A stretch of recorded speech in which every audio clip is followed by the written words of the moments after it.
नमस्कार, प्रणाम। मैं खेसारी लाल यादव आप सबको गोड़ छू के प्रणाम कर रहा हूं और आपका बेटा हूं। ऐसे ही आशीर्वाद बनाए रखिए और दिल से मोहब्बत जिस तरह आप देते हैं उसी तरह देते रहिए। कल एक मेरा गाना छूट रहा है, सरकार चलैले बा, music company Khesari music world, जौन की रउआ सबके भाई के ही कंपनी है।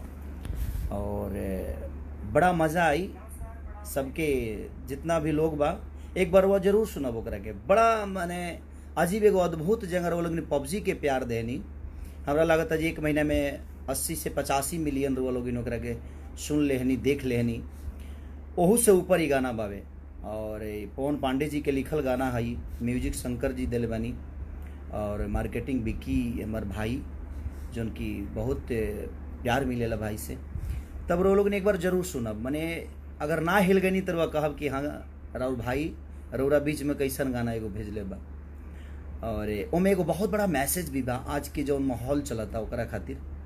सरकार चलैले बा खेसारी म्यूजिक वर्ल्ड पर, तो बस रउआ सबसे दुआ और प्रार्थना बा रउआ लोग स्वस्थ रही, एकर दुआ करत तनी। हम ऐसा हम समझ सकतनी कि बिहार में बहुत ज़्यादा बाढ़ आइल बा और बहुत ज़्यादा परेशानी बा रउआ सबके, लेकिन हम भी कोशिश करत तनी कि बाढ़ में जितना हम लोग के पास अपन सामग्री पहुंचा सके, लोग के मदद कर सकी, तो कोशिश बा हमार। जहाँ जहाँ हमार लोग बा कोरोना काल में केहू कहीं जाहूँ के नहीं खे चाहत, सबके अपना जीवन के डर बा, बात कर वो समझ सकतनी।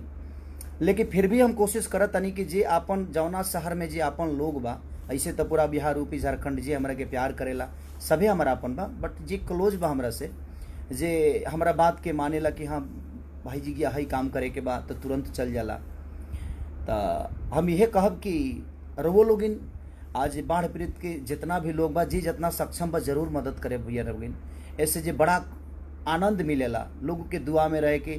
आई बहुत सौभाग्य के बात बा कि रउआ केहू के कामे आवतनी। आज वो लायक रउआ के दुनिया मनले बा, बनौले बा, तो अगर वो लायक रउआ बानी तो जरूर केहू के कामे आ जाए, केहू के दुख में शामिल हो जाए। ये हमेशा दिल में एगो श्रद्धा बने के चाहिए।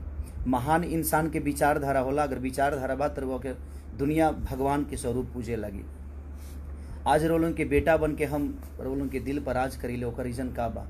सिर्फ एगो गायकी के मतलब नहीं खे, एगो सिनेमा नहीं खे, एगो कैसेट नहीं खे, एगो वीडियो नहीं खे, बहुत सारा चीज़ जुड़ल बा खेसारी से कि वो लोग इतना प्यार खेसारी के करें और वो लोग के प्यार के बदौलत आज हम यहाँ तक ले पहुँचल बने। तो बस दिल से प्रणाम करतनी। और जो हमारे काल कैसेट छूटा था खेसारी म्यूजिक वर्ल्ड, यानी वो हमारे कंपनी है और वही से हमारे कैसेट छूटा था। पवन बाबा के लिखल गाना हो सरकार चलैले बा। अभी गा के ना बताए, कल सुनब तो समझ में आई। और मैं बहुत बड़ा आजकल के कोरोना काल के एगो ऐसा बड़ा मैसेज बा कि शायद भोजपुरी में आज तक लेके वो नहीं दिले। कोरोना काल के ऊपर कुछ ऐसा मैसेज बा कि वो हर आदमी के ऊपर बा, हर आदमी के पास बा, हर आदमी के वो रोज सुनता, वो रोज सुनता, रोज जानता। और हम आइल बनी पंजाब में शूटिंग करे, स्पीड रिकॉर्ड जौन एगो कंपनी बहुत बड़ा हमारे एगो गाना ऊपर एगो 100 मिलियन से पार बा कि अब जा जा जा जान भूला जाई।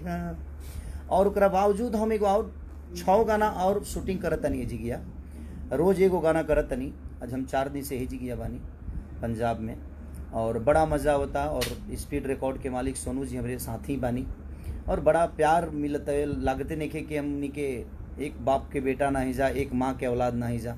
एगो मोहब्बत ऐसा चीज़ बा कि अगर रुआ केहू के लगे जाइए, रुआ अंदर दिल में मोहब्बत बा, तो शायद वो पिता और पिता बन जाई, वो भाई और भाई बन जाई, वो बहन और बहन बन जाई। तो एगो रिश्ता बा सोनू जी से, रूबी जी से, पूरा फैमिली रिलेशन बा एगो। और स्पीड रिकॉर्ड के मालिक बड़े कुशल विचार के हैं और हमारा सौभाग्य है जो हमारे भोजपुरी को प्रेजेंट भी करते हैं। पंजाबी होकर भी हमारे भोजपुरी समाज के लिए इतना कुछ कर रहे हैं, इतने अच्छे गाने शूट करा रहे हैं, बहुत सारी चीज़ें करते हैं। तो कल जो मेरा गाना रिलीज हो रहा है सरकार चलैले बा, तो प्लीज़ आप ढेर सारा प्यार उसको दीजिएगा और उस मैसेज को ज़रूर सुनिएगा, जो मैसेज मैंने उस गाने के माध्यम से आप सबके बीच में रखा है। तो प्लीज़ खेसारी म्यूजिक वर्ल्ड को सब्सक्राइब भी करिएगा। वो आपके भाई की भी कंपनी है, आपकी कंपनी है, मेरी नहीं। मेरा तो कुछ नहीं है इस दुनिया में, आप लोग हैं मेरे, मैं इसी में खुश रहता हूँ। संपत्ति धन दौलत ये आज है कल नहीं है, लेकिन आप मेरे साथ हैं तो मैं कभी भी संपत्ति रख सकता हूँ। इसीलिए हमेशा आप सबके दुख में खड़ा रहता हूँ, ताकि आप ही मेरी संपत्ति हैं। आप जिंदा रहेंगे तो सबसे बड़ी प्रॉपर्टी तो आप सब है मेरे लिए। तो दिल से प्रणाम है, शुभ रात्रि आप सबको। और बस मैं चाहूँगा कि बाढ़ पीड़ितों को जो जहाँ से है प्लीज़ आप मदद करिए। उन मजबूर लोगों के पास आपका छोटा भी अगर एक मदद पहुँच जाएगा तो शायद किसी की जान बच सकती है, किसी का बच्चा भूखा नहीं मरेगा, भूखा नहीं सोएगा। तो बस मैं यही कहूँगा, और कोशिश है हमारी, हम भी पहुँचा रहे हैं, आप भी कोशिश करिए।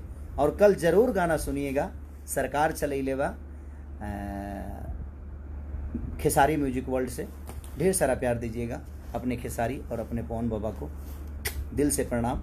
और मेरे टीम में जितने लोग सामग्री पहुंचा रहे हैं, हर जगह जो मेहनत कर रहे हैं, मैं उनको दिल से धन्यवाद देना चाहता हूं कि ईश्वर आपको ऐसे ही ऊर्जा देते रहे कि इस कोरोना काल में कोई घर से नहीं निकल रहा है, उसके बावजूद भी आप खेसारी फाउंडेशन के जितने भी सामान होता है, जहां भी पहुंचाना चाह रहे हैं, जो की ज़रूरतें हैं, आप पहुंचा रहे हैं। तो आप काबिलिए तारीफ़ हैं कि आप लोगों ने इस कोरोना काल में भी अपने जान का परवाह ना करके और आप लोगों के बीच जाकर और सामग्री को पहुंचा रहे हैं। तो दिल से प्रणाम है विकास भैया को भी, और सबको, राजीव जी को भी दिल से प्रणाम। जितने भी लोग हैं, जितने भी हर जगह जो मेहनत कर रहे हैं मेरे लिए, दिल से प्रणाम। Thank you.